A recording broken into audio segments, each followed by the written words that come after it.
Hey guys, welcome back to Mad Moose Barbecue. I'm Zach, and today I'm going to show you an easy way to smoke a whole chuck roast so that you can make some delicious pulled beef. Check it out.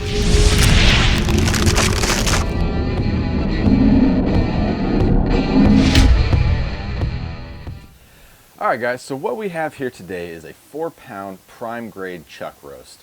Now, this chuck roast is basically what you would use if you were going to make a pot roast in the slow cooker.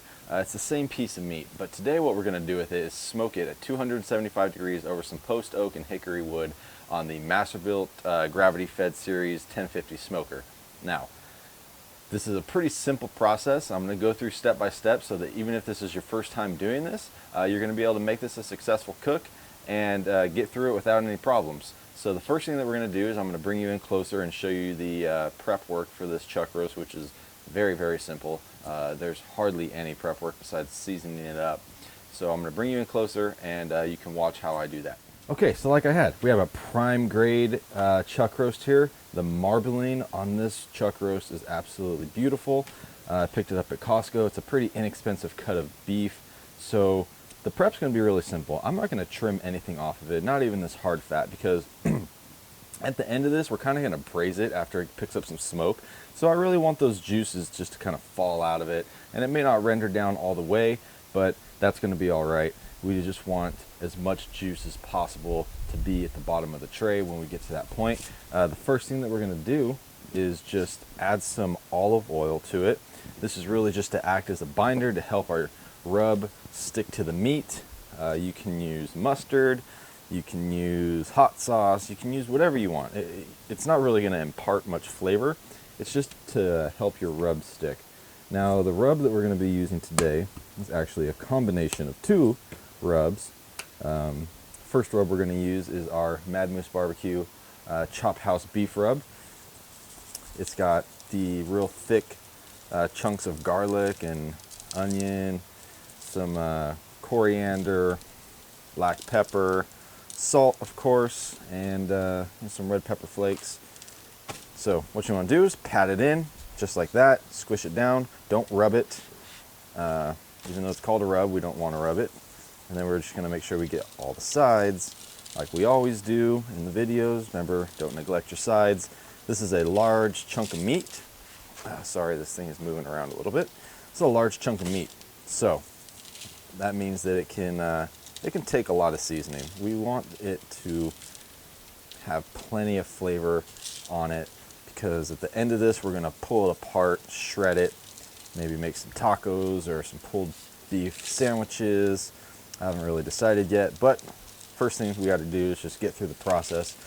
And I think now that we've got all of our sides done with that rub, we'll come back and I think we're actually going to hit it with a little bit of spice today. Not too much, but we've got the Mad Moose Barbecue Shock and Awe Spicy Blend. And we're just going to kind of not put as much. This is just to add a little bit more depth of flavor, add a little bit of kick, a little bit of color, and just change things up just a little bit. So we're not going to get too crazy about getting every little tiny piece with this one. That's going to be enough right there. This is just to add a little bit of spice to it. And that's it, guys. That is the prep, and I'll bring you back out. All right, guys, that is it for the prep work. Like I said, it's a simple recipe. Season it however you like. Use your favorite rub, salt, pepper, garlic. If you want to make pulled beef tacos out of it, use some, Mexican-inspired spices. Do whatever you want with it. But today, this is how we're going to do it. And so we've got the Masterbuilt set to 275 degrees. As you can see, it's putting out plenty of smoke. This can be done on any smoker. I always say that. I have a Rectech over here, and I can set that to 275, and it's going to be the same method. If you have a Weber kettle that you can get to stay at 275 degrees, you can do this method for that as well. It really doesn't matter, just as long as you can kind of keep that temperature within 20 degrees plus or minus, it's going to work. It's going to be perfectly fine. So what we're going to do now is we're going to throw it on the smoker. I've got some post oak and hickory chunks in the hopper mixed with the charcoal, and then I'm also going to put some down below to add a little bit extra smoke flavor to our cook, and we're probably going to let it smoke for at least 4 hours just to get a good smoke flavor on it, and then we're going to come back and wrap it up in a foil pan with some juices, and then kind of let it braise for a while. So next time you see us, that's what we're going to do.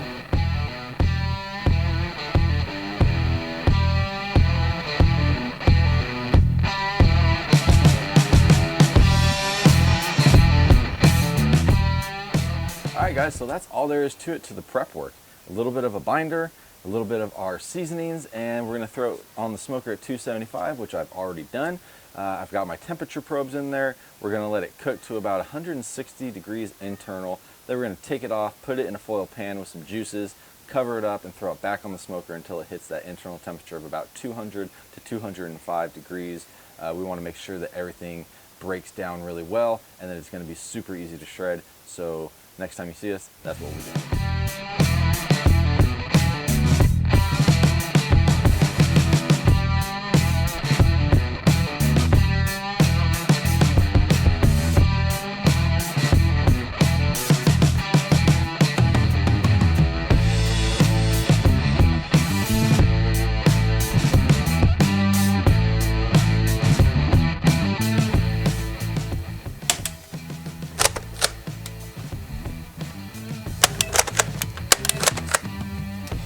God, I just hate the flies. So annoying.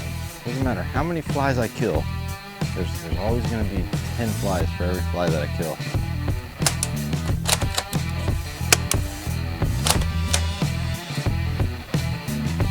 Look at that, more of them coming.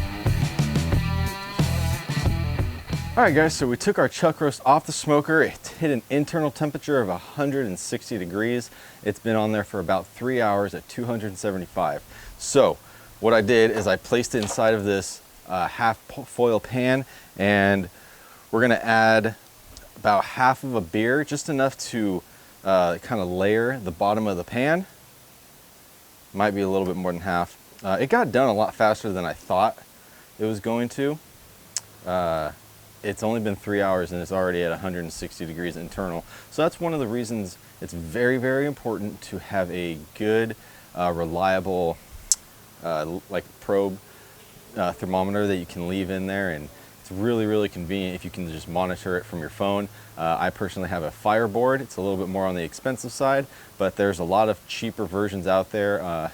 Inkbird on Amazon, that's a really good brand, and they're a lot cheaper. So you can get something like that that's Bluetooth. Mine's Wi-Fi, so I can check it from everywhere. But I've never had it fail me. It's saved me more times than it's failed me. So yeah, we've got about half of a beer in the bottom of the pan here, just enough to kind of just barely cover the bottom of the pan. And then I'm going to take a little bit of Worcestershire sauce and maybe like a tablespoon, just throw it in there just to add a little bit of extra flavor. Now, this is going to go back on the smoker, covered at 275 degrees. You could, at this point, maybe add some potatoes or carrots or onions in here to, you know, if you kind of want to do like a pot roast style. We're probably going to make tacos with this, so I'm just going to leave it like this so you can have just the pure shredded meat at the end. But what we're going to do is grab some foil from in here and tightly cover it. Don't poke any holes in it or anything like that, just like this. Now it's going to go back on the smoker until it hits an internal temperature of about 200. I'm going to put the probe back in it actually before I put it back on the smoker. So when it gets to about 200 to 205, that's when we're going to take it off and let it rest and then shred it up. So that's where we're at. Next time you see us, we'll be taking it off and shredding it. Okay, so we've hit an internal temperature of about 205 degrees. It's only been a total cook time of 4.5 hours. So we wrapped it at 3 hours, and now it's been braising in that beer and Worcestershire sauce for about 1.5 hours, and it's already done. So we're going to take it off the smoker, throw it in an ice chest, and let it sit for about 30 minutes. All right, guys. So the moment of truth is here. The chuck roast has been resting in a ice chest, just like this. Nothing else for about an hour. So we're gonna take this off and see if we can shred it up. I'm gonna go ahead and bring you in closer so that you can see me actually do this. But just by touching it, I think it's gonna work out good. Okay, so disclaimer, I have cotton gloves underneath my latex gloves. Let's just see if we can just start shredding it apart. Oh, yes. Look at that. Just kind of get in there and squeeze it. Look at those juices. And the smell, guys, is absolutely amazing. Look at that. Shreds perfectly. Oh my gosh, this is gonna be fantastic. So it's still really, really hot. So make sure that if you do this, you definitely wanna have some gloves on, because this will definitely burn up your hands. All right, I'm gonna finish shredding this up and bring you guys back out, and then we'll taste it. All right, guys, that's it. It's a very simple recipe. We'll just recap real quick what we did. Took the 4-pound chuck roast straight out of the package, threw a little olive oil on it, seasoned it up with some premium seasonings, and then we threw it on the smoker for about 3 hours at 275 degrees. We put it in this foil pan with a little bit of beer and Worcestershire sauce when the internal temperature of the meat hit about 160 degrees, and then we let it finish off wrapped in aluminum foil for about an hour until the internal temperature hit about 205 degrees. As you just saw, it's extremely juicy still, so you don't have to worry about it drying out, especially when you put it in there with the beer. You can also use beef broth if you don't want to use beer. You can use a little bit of water. You can use juice. You can use whatever liquid you want. Make this your own.